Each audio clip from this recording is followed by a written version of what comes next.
चातुर्मास सबसे ज्यादा ऑस्पिशियस माना जाता है। हमें इतना कुछ बताया गया है इन 4 महीनों के बारे में। हमारे अंदर की जो प्रकृति है वो बहुत ज्यादा रिसेप्टिव होती है। ये शुरुआत होती है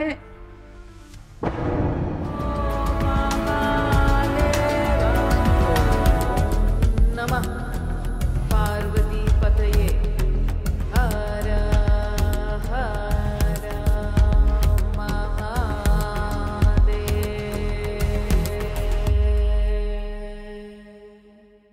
हर हर महादेव। एक कहानी है। एक बार अकबर ने अपने दरबार में एक सवाल पूछा सबसे, और सब दरबारी आ गए। तो अकबर ने सब दरबारियों से पूछा कि 12 में से अगर 4 निकाल दो तो क्या बचेगा। तो अब सब दरबारी जो है, अब राजा ने कहा था तो सब दरबारी कुछ गणित लगाने लगे। और सब दरबारियों ने बोला कि जाहिर सी बात है, जब 12 में से 4 निकाल देंगे तो 8 बचेंगे। ये जवाब सुनकर अकबर थोड़े से परेशान भी हुए, लेकिन उन्होंने अपना मायूस सा चेहरा दिखाया और बोला कि ये सवाल जो था उसका ये जवाब गलत है। अब बीरबल को बुलाया गया, क्योंकि जब अकबर कोई भी सवाल पूछते हैं तो बीरबल उसका जो उत्तर देते हैं वो शायद सबसे सही और सटीक होता है। तो बीरबल आए। अब बीरबल से भी वही सवाल किया गया कि जब 12 में से 4 निकाल देंगे तो क्या बचेगा। तो बीरबल ने सब दरबारियों से पूछा, भाई तुमने क्या जवाब दिया। तो दरबारियों ने बोला कि भाई हमने तो जवाब दिया कि जब 12 में से 4 घटे तो सीधा सा गणित का सवाल है, 8 बचेंगे। तो बीरबल को थोड़ी शंका हुई, क्योंकि बीरबल को ये पता था कि अकबर ने ये क्यों पूछा है। तो बीरबल थोड़ा सा उन्होंने पॉज लिया और उन्होंने सोच के अकबर को बोला कि महाराज, अगर 12 में से 4 निकाल दिया जाए तो 0 बचेगा। और ये जवाब सुनकर अकबर खुश हो गए, और अकबर ने इस जवाब के लिए उन्हें जो है बहुत सारे उपहार दे डाले। और दरबारी बड़े हैरान कि ये जो सवाल था कि अगर 12 में से 4 गए और 0 कैसे बच सकता है, तो सारे दरबारियों ने जो है बीरबल को घेर लिया और उनसे पूछने लगे कि ये तुमने जवाब कैसे दिया और क्यों दिया।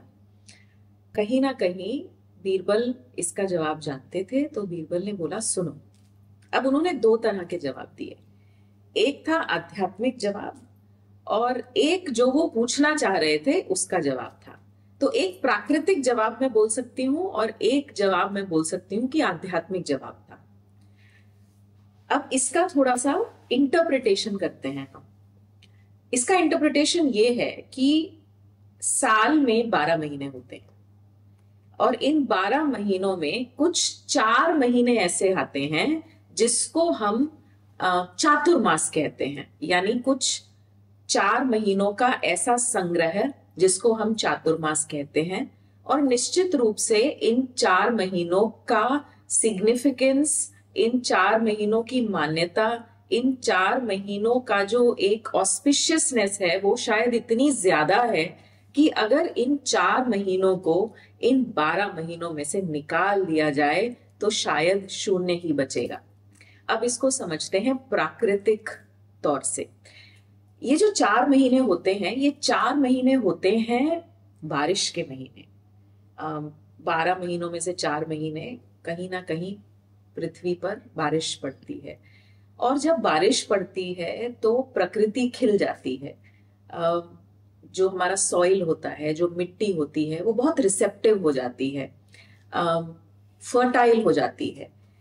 यानी कि ये 4 महीने प्रकृति के लिए ऐसे हैं कि जिसमें प्रकृति खुद स्वयं जो है कुछ मांगती है, वो बीज मांगती है, उसकी जो फर्टिलिटी है वो बहुत ज्यादा स्ट्रांग है। तो अगर ये 4 बारिश के महीने साल में से निकाल दिए जाएं तो जो 8 महीने होंगे वो किसी काम के नहीं रहेंगे। अब इसको आध्यात्मिक दृष्टि से समझते हैं। आध्यात्मिक दृष्टि से हमारे सनातन परंपरा में, हमारे हिंदुइज्म में चातुर्मास सबसे ज्यादा ऑस्पिशियस माना जाता है। इन 4 महीनों में, जो कि शुरू होते हैं श्रवण मास से, यानी कि सावन का महीना, उसके बाद आता है भाद्रपद, उसके बाद आता है अश्विन, और उसके बाद आता है कार्तिक मास। ये 4 महीनों का सिग्निफिकेंस इतना ज्यादा है हर फिलॉसफी में। आप जैनिज्म में जाइए, आप बुद्धिज्म में जाइए, इन 4 महीनों का इतना इम्पोर्टेंट, हमें इतना कुछ बताया गया है इन 4 महीनों के बारे में कि अगर हम इसको ना समझें तो शायद बाकी 8 महीने किसी काम के नहीं रहेंगे। पुराने समय में ये माना जाता था कि इन 8 महीनों में जितने भी स्पिरिचुअल समाज के लोग हैं, यानी जो संत हैं, ऋषि हैं, मुनि हैं, वो कहीं ट्रैवल नहीं करते, यानी वो जहां पर होते हैं वो वहीं रहते हैं। अगर वो एक जगह बैठ गए तो वो वहीं रहेंगे, वो 4 महीने कहीं और प्रवास नहीं करेंगे। इसका आध्यात्मिक और वैज्ञानिक कारण है। आध्यात्मिक कारण ये है कि ये जो 4 महीने होते हैं, इसमें जैसे प्रकृति बहुत रिसेप्टिव होती है, वैसे ही हम बहुत रिसेप्टिव होते हैं। हमारे अंदर की जो प्रकृति है वो बहुत ज्यादा रिसेप्टिव होती है। So there is a very big spiritual significance, which means कि हम इन 4 महीनों में सबसे ज्यादा अगर अपनी स्पिरिचुअल ग्रोथ पर ध्यान देना शुरू करें, इन 4 महीनों में अगर हम सबसे ज्यादा रिसेप्टिव हो जाएं इस ब्रह्मांड की ओर, इस प्रकृति की ओर, तो हम एक नेक्स्ट लेवल अचीव कर सकते हैं अपने जीवन में। अब ये शुरुआत कहां से होती है? ये शुरुआत होती है गुरु पूर्णिमा से, जो कि देखिए नॉर्थ और साउथ में थोड़ा सा डिफरेंस है। नॉर्थ में ये पूर्णिमा टू पूर्णिमा होता है और साउथ में ये अमावस्या टू अमावस्या होता है। सबसे ज्यादा इंपॉर्टेंट जो चीज है समझने की वो ये है कि गुरु पूर्णिमा से 4 दिन पहले, यानी कि 6 जुलाई को देवशयनी एकादशी है। आषाढ़ मास के शुक्ल पक्ष की एकादशी को देवशयनी एकादशी माना जाता है, जिस दिन चातुर्मास शुरू हो जाता है। अब ये देवशयनी एकादशी क्या है? देवशयनी एकादशी पे माना जाता है कि देव, अब देव क्या है? देव हमारे आसपास की सारी पॉजिटिव एनर्जीज हैं। देव एक हायर डायमेंशन है।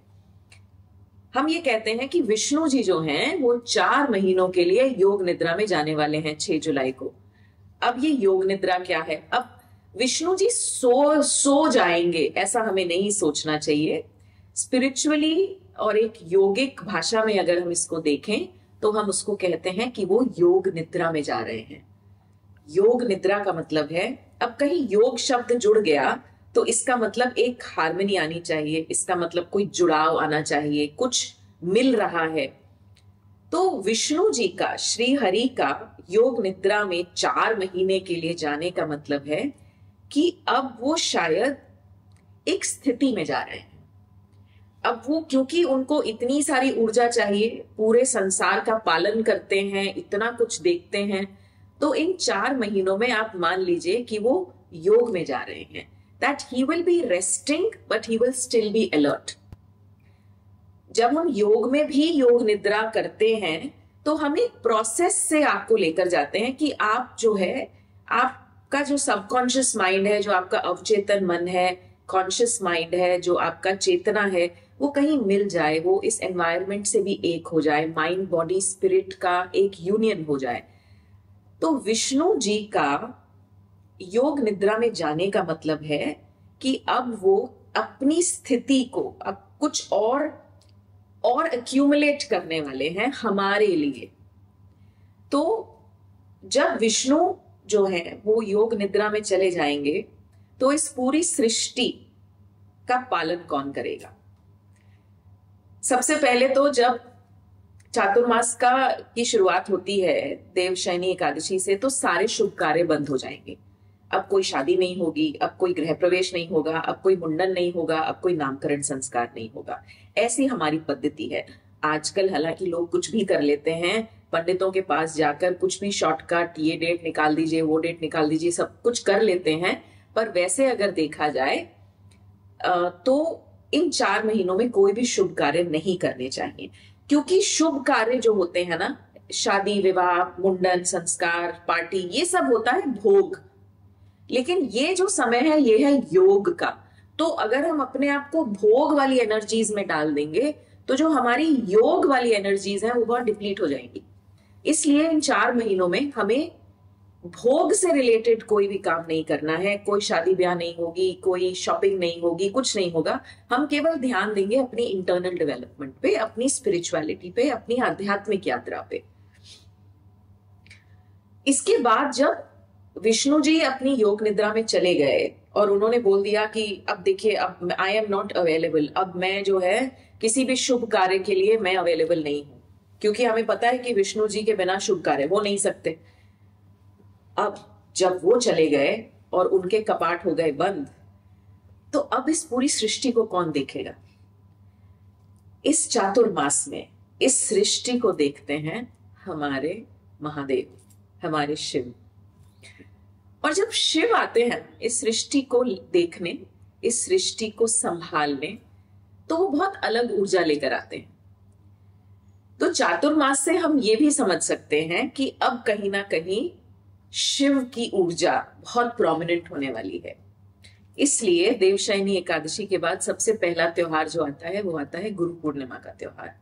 गुरु पूर्णिमा का त्योहार पूर्णिमा है, इट्स अ फुल मून। 12 पूर्णिमा, हर एक पूर्णिमा किसी ना किसी को समर्पित होती है, एक एस्पेक्ट ऑफ लाइफ दिखाती है। और गुरु पूर्णिमा यानी कि हम सबसे पहले सरेंडर कर रहे हैं। हम इन 4 महीनों में प्रवेश करते ही सबसे पहले अपने गुरु को पूर्ण समर्पण कर रहे हैं। समर्पण करते ही हम रिसेप्टिव हो गए, हमें एक पूर्ण समर्पण का भाव आते ही हमें एक भाव आया कि ठीक है, नाउ आई एम अवेलेबल, अब मैं रिसेप्टिव हूं। अब मुझे जो भी आ रहा है, जो भी सुनने में आ रहा है, जो भी मैं श्रवण कर रहा हूं, मैं जो भी बोल रहा हूं, हमारी ये ज्ञानेंद्रियां और कर्मेंद्रियां जो हैं ये टोटली अलाइन हो जाएंगी हमारी स्पिरिचुअल यात्रा के लिए। गुरु पूर्णिमा के अगले ही दिन श्रावण मास जो है वो प्रारंभ हो जाएगा। अब देखिए, इन 4 महीनों में सबसे ज्यादा इंपॉर्टेंट है श्रावण मास। श्रावण मास क्या है? सावन का महीना क्या है? अब इसको जोड़ दिया गया। हमें पता है, बचपन से सुनते आए हैं कि सावन का महीना आ गया, बारिश होगी, प्रकृति एकदम हरी भरी लगेगी, मिट्टी में एक सौंधी सौंधी सी खुशबू आएगी, सब पेड़ पत्ते धुले धुले से लगेंगे, ऐसा लगता है प्रकृति एकदम नई हो गई है। तो ये मान सकते हैं कि शिव और शक्ति स्वयं इस पृथ्वी पर आ चुके हैं। इससे आगे क्या है श्रवण का महीना? आप देखिए, हमारे शास्त्र इतने ज्यादा इलैबोरेट हैं कि पूर्णिमा को जिस भी नक्षत्र में चंद्रमा होता है वो महीना उसी नक्षत्र के नाम से आ जाता है। जैसे जब चंद्रमा श्रवण नक्षत्र में होंगे तो वो महीना हो जाएगा श्रावण मास। अगर चंद्रमा चित्रा नक्षत्र में होंगे तो वो महीना हो जाएगा चैत्र मास। Everything is so connected and everything makes so much sense in सनातन धर्म। श्रवण का दूसरा अर्थ क्या है? श्रवण का अर्थ है सुनना। यानी कि अब शायद क्योंकि शिव की एनर्जी या इस नक्षत्र की एनर्जी इतनी ज्यादा प्रोमिनेंट है, तो शायद हमें ये समझना चाहिए कि श्रवण मास में सबसे ज्यादा हमें क्या करना है? हमें सुनना है, हमें सत्संग सुनने हैं, हमें अच्छी चीजें सुननी हैं।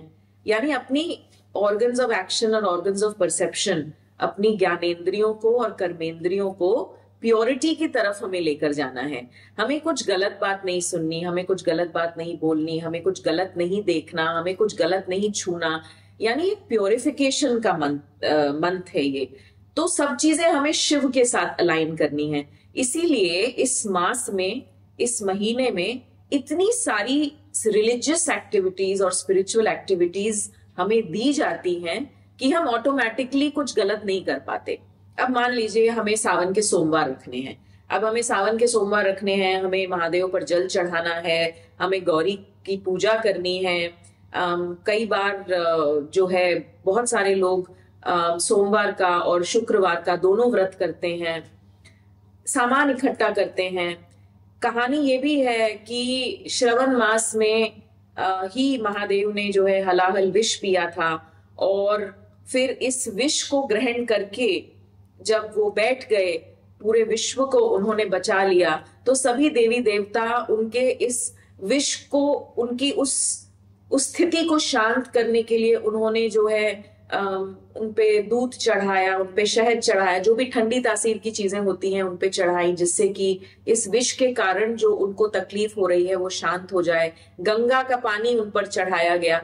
इसलिए इस महीने में आप देखते होंगे कि भगवा वस्त्र पहनकर कितने हजारों लाखों कावड़िए जो हैं वो अपने अलग अलग स्थान पर जाकर महादेव के ऊपर गंगा से जल लाकर, यमुना से जल लाकर उनको समर्पित करते हैं। ये भाव है, इसके पीछे एक सिग्निफिकेंस है दैट आप अपने आप को, अपने शरीर को तकलीफ दे रहे हो, आप अपने शरीर को एक ऐसे तपस्या मोड में डाल रहे हो कि उसके बाद आकर आप महादेव पर, जो कालों के काल महाकाल है, महादेव पर आप अपने आप को समर्पित कर रहे हो। उस जल को समर्पित करने का मतलब कि मेरे पास जो भी है, मैं जो भी तपस्या करके अपने शरीर को तपा के, अपनी आत्मा को तपा के मैं जो भी कर रहा हूं, अब फाइनली मैं आपके ऊपर, आपके पास आकर आपको सब कुछ समर्पित कर रहा हूं।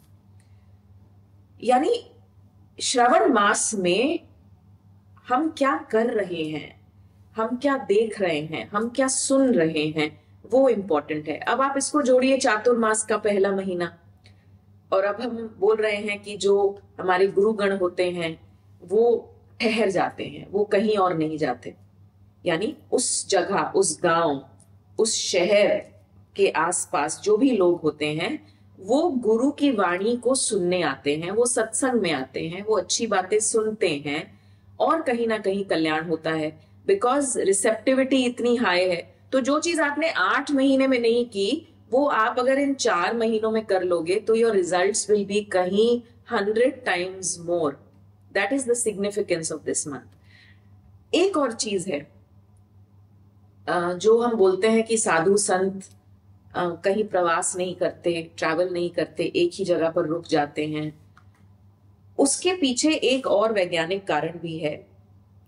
जब बारिश होती है तो बहुत तरह के, हजारों लाखों तरह के कीटाणु जो हमें नजर भी नहीं आते, बैक्टीरिया, वायरस, उनके लिए ये एक जन्म लेने का सीजन होता है।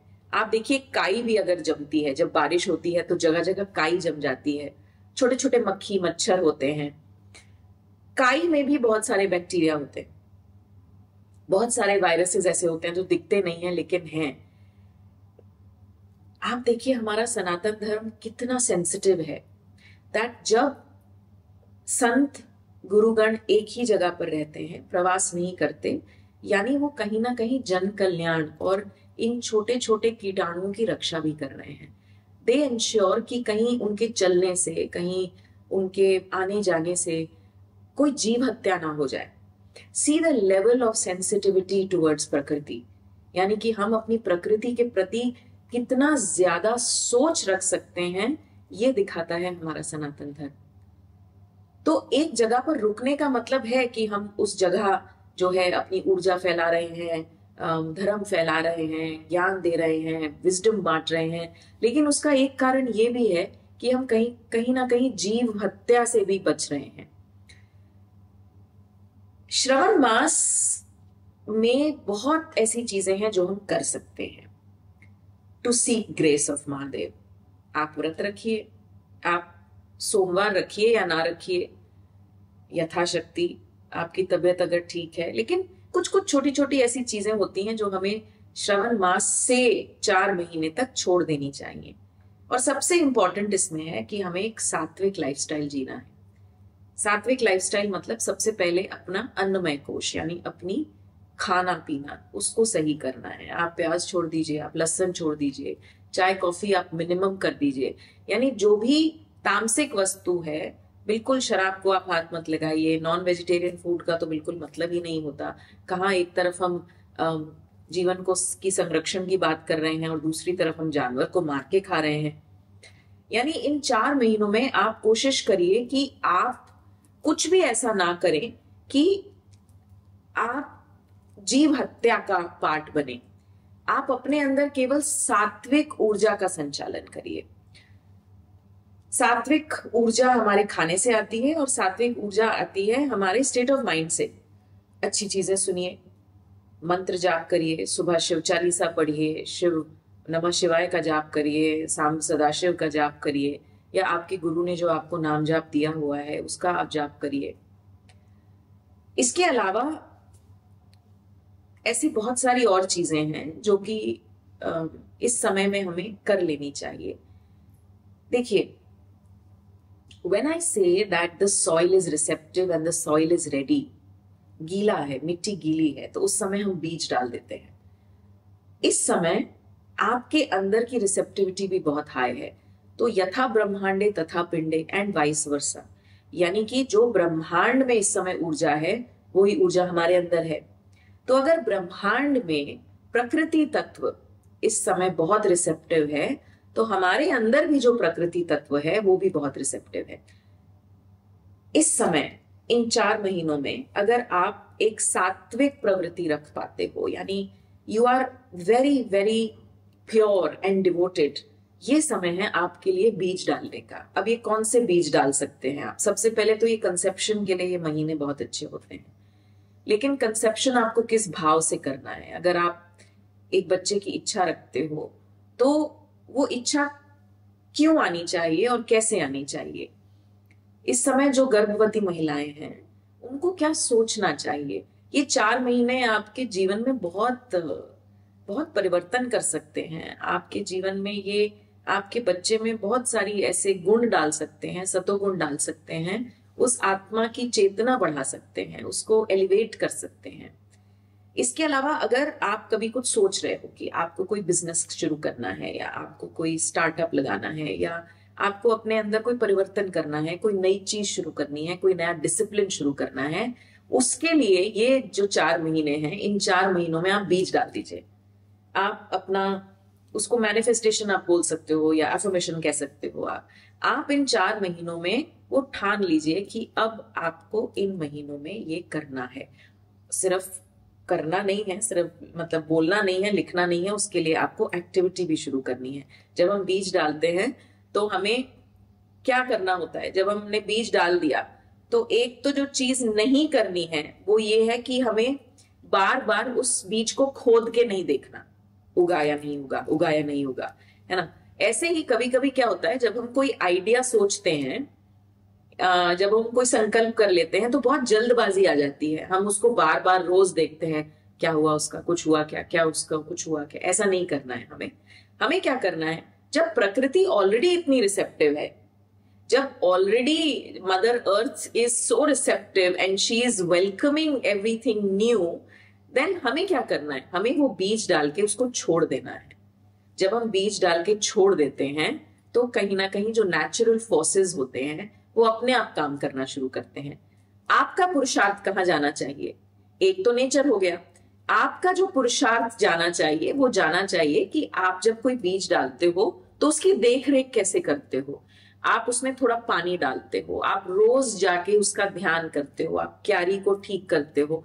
ऐसे ही आपको अपने जीवन में जो आप अपने प्रोफेशनल लाइफ में, बिजनेस लाइफ में, करियर में, रिलेशनशिप में जो आपने बीज डाल दिया, अब आपका पुरुषार्थ ये कहता है कि आपको उसका संरक्षण करना है। अब आपको उसका ध्यान रखना है, उसमें न्यूट्रिएंट्स डालने हैं, आपको अपने एफर्ट्स करने हैं, ना कि रेस्टलेस होकर आपको उसको खोद खोद के देखना है कि ओ मेरा ये काम नहीं हुआ, अभी तक नहीं हुआ, 1 महीना हो गया, 2 महीना हो गया। Time to just have complete faith in mother nature. ये 4 महीने हमें ये सिखाते हैं कि हमें केवल और केवल अपनी आध्यात्मिक यात्रा पर फोकस करना है। ये 4 महीने हमें भगवान विष्णु की तरह एक रेस्टफुल जोन में लेकर जाते हैं। रेस्टफुल जोन का मतलब आलस नहीं होता है। रेस्ट का मतलब ये नहीं होता है, योग निद्रा का मतलब ये नहीं होता है कि हमने अपने आप को कमरे में बंद कर लिया और अब हम कोई काम नहीं करेंगे, अब हम बस खाएंगे और सोएंगे, खाएंगे और सोएंगे। ये नहीं होता है। योग निद्रा का मतलब या रेस्ट में जाने का मतलब होता है कि now my body, my senses are aligning to प्रकृति, और अब मेरी आत्मा में वो रेस्ट आ रहा है। यानी कि अब मैं अपने सहजता से अपने ट्रू सेल्फ के साथ कनेक्ट कर पा रहा हूं या कनेक्ट कर पा रही हूं। जब हम अपनी आत्मा के साथ कनेक्ट करते हैं, अपने ट्रू सेल्फ के साथ, अपने ट्रू नेचर के साथ कनेक्ट करते हैं, तो एक सेंस ऑफ बिलोंगिंगनेस आ जाती है, एक सेंस ऑफ पीस आ जाता है। हम बहुत शांत हो जाते हैं। हमारे अंदर जितनी भी आप सोचिए ना, आप हमारा जो माइंड है वो किर किर किर किर और कितना रेस्टलेसनेस और कितना कुछ होता है। और आजकल तो वैसे भी बहुत कुछ हो रहा है, इतना कुछ बदल रहा है, इतनी खबर आती है हमें। अब इस दौरान अगर हमारे पास चातुर्मास आया है और हम उसको एक्सपीरियंस करना चाहते हैं, तो वी शुड जस्ट सरेंडर। हमें पूर्ण समर्पण में आ जाना चाहिए और एक्सपीरियंस करना चाहिए कि किस तरह से हमारी ऊर्जा बढ़ती है। ये ऊर्जा सात्विक ही है, इसमें हमें तमस नहीं डालना है। अगर हम सात्विक बन पाएंगे तभी हमें ये ऊर्जा का संचालन समझ में आएगा और ऊर्जा समझ में आएगी। ये एनर्जी की जो भाषा है ना, they say that wherever your attention goes, energy flows, and wherever energy flows, life grows. इसका मतलब आपकी ऊर्जा जहां पर जा रही है वहां पर ही आपका जीवन जा रहा है। अगर आपकी ऊर्जा तामसिक है, गुस्सा, jealousy, irritation, competition, gossiping, blaming, excuses, lazy हो गए आप, प्रोक्रेस्टिनेट कर रहे हो आप, अगर आपकी ऊर्जा इस तरफ को जा रही है तो that is what is growing in your life. Life is growing. लेकिन अगर आप ये संकल्प ले लें कि ठीक है, अब जो हुआ सो हुआ, 8 महीने जो हुआ सो हुआ, लेकिन अब देवशयनी एकादशी यानी 6 जुलाई से मेरे पास जो समय आ रहा है, I want to make the most of this time. मैं ऐसा कुछ नहीं करना चाह रही या मैं ऐसा कुछ नहीं करना चाह रहा कि मेरी एनर्जी ड्रेन हो जाए। अब मुझे उसको जो है संरक्षण करना है। तो अब आप मदर नेचर के साथ जुड़ने की कोशिश करिए। आप किसी भगवान को मानते हैं या नहीं मानते, मेरा पॉइंट वो नहीं है। आप महादेव भक्त हैं या आप कृष्ण भक्त हैं, कोई प्रॉब्लम नहीं है। आप भगवान को नहीं मानते तो भी कोई प्रॉब्लम नहीं है, क्योंकि जो भी हमारा धर्म कहता है, जो भी हमारा सनातन धर्म कहता है, इस समय द अर्थ इज रिसेप्टिव। और अगर बारिश नहीं होती तो हाहाकार हो जाएगा पूरी पृथ्वी पर। हम शायद जी नहीं पाएंगे अगर बारिश नहीं हो रही तो अब जब बारिश होती है इन महीनों में, we are also a part of that. अब अंग्रेजी में भी कहते हैं ना, as above so below, what is in the macrocosm is in the microcosm. तो अगर बाहर पृथ्वी पर, अगर बाहर ब्रह्मांड में कुछ घटित हो रहा है तो वो हमारे अंदर भी निश्चित रूप से घटित हो रहा है। अब करना हमें क्या है? 6 जुलाई देवशयनी एकादशी, गुरु पूर्णिमा 10 जुलाई और 11 जुलाई से श्रावण मास जो है वो शुरू हो रहा है, पहला महीना शुरू हो रहा है। इस मास में, हर मास में वैसे कोई ना कोई त्याग की भी बात की गई है कि हमें इन 4 महीनों में कुछ ना कुछ त्याग कर देना चाहिए। वो भी अपने आप में बहुत साइंटिफिक है।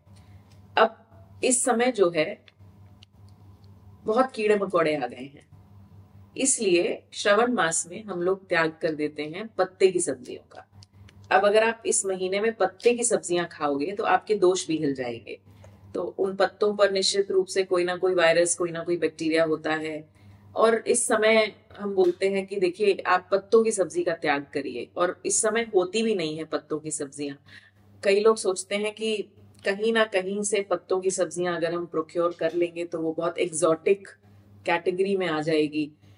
लेकिन the beauty is that her season में, हर ऋतु में जो आपको प्रकृति दे रही है, अब आयुर्वेद और नेचुरोपैथी में भी हम यही कहते हैं कि हर सीजन में, हर ऋतु में जो प्रकृति आपको दे रही है, आपको वो ही ग्रहण करना है।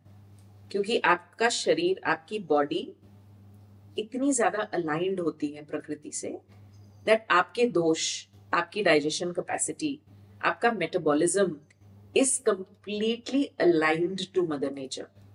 तो अगर इस समय mother nature is in a certain way, so is your body. So whatever she is giving you, जो वेजिटेबल्स और फ्रूट्स, ग्रेन्स जो आपको इस समय प्रकृति दे रही है, आपको वो ही ग्रहण करना है। और जब आप वो ही ग्रहण करोगे तो आप हेल्थी रहोगे। प्रोक्योरिंग समथिंग वेरी एक्सोटिक, अगर आप एक छोटा सा फल लेके आते हो और वो फल जो है 600 रुपए का है, अब आपको ऐसा लग रहा है कि हाँ मतलब you can afford this, for all you know हो सकता है आपकी हेल्थ उससे खराब हो रही हो, क्योंकि हमारे शरीर की कैपेसिटी, हमारे शरीर की डाइजेशन, हमारे शरीर की प्रवृत्ति, हमारे दोषों की प्रवृत्ति वो ऋतु से जुड़ी हुई है, दिनचर्या से जुड़ी हुई है, ऋतुचर्या से जुड़ी हुई है।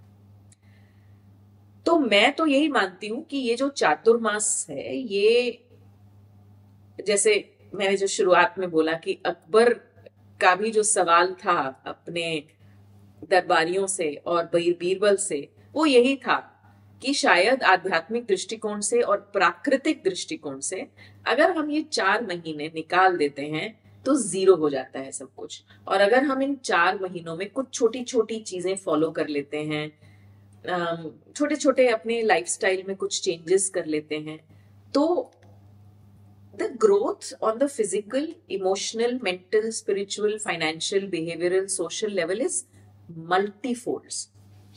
और ये विज्ञान ने तो प्रमाण खैर हमें दे ही दिया है, लेकिन हम विज्ञान की बात थोड़ी ज्यादा मान लेते हैं, हम अपने शास्त्रों की बात कम मानते हैं।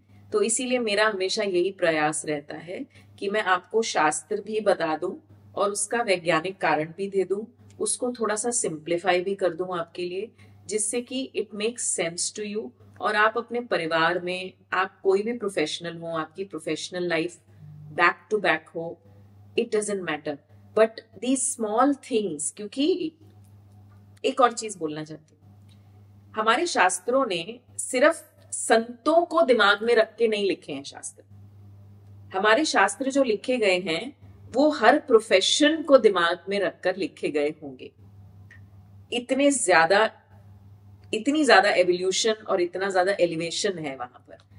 तो आप ये मत कहिए कि आपकी professional life is very hectic, आपके पास तो समय ही नहीं है, आप ये कब करेंगे, वो कब करेंगे। I don't think that's the case, वो सिर्फ एक्सक्यूज है। हमारे शास्त्र हर जेंडर, हर प्रोफेशन को समझकर लिखे गए हैं, और ये इतनी सिंपल टेक्निक्स हैं। इनफैक्ट मैं तो आज टेक्निक भी नहीं बोलूंगी, मैं तो इनको हैक्स का नाम दे दूंगी, क्योंकि आजकल this is a very trending word ना।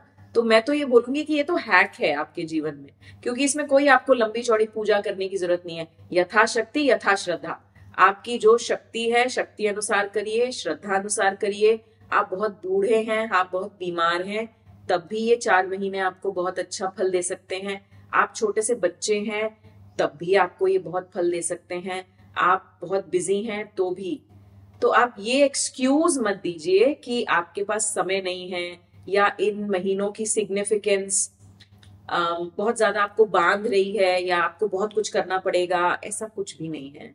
अगर आप इसको बहुत ध्यान से समझें, all educated minds will understand this as a very, very simple way of leading a life which is joyful, happy, peaceful.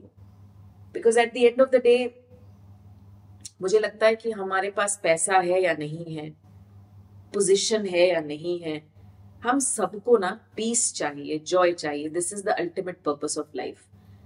Ultimate purpose of life is not money. Ultimate purpose of life is not position or success.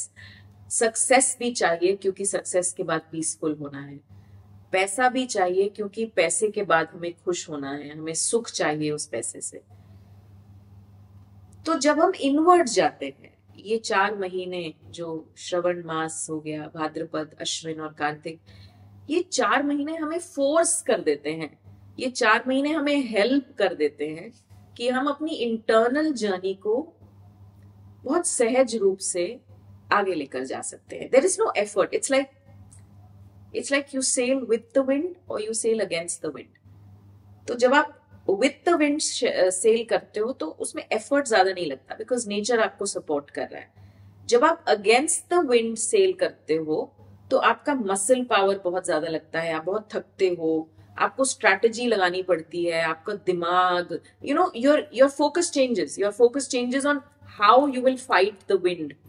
लेकिन the beauty is that in 4 महीनों में the nature is so receptive, it is so supportive that हम जिस ओर जाना चाह रहे हैं, हम अगर अपने आध्यात्मिक उत्थान की ओर, अगर हम अपने इनवर्ड जर्नी में जाना चाह रहे हैं, तो प्रकृति हमें बहुत सपोर्ट करती है।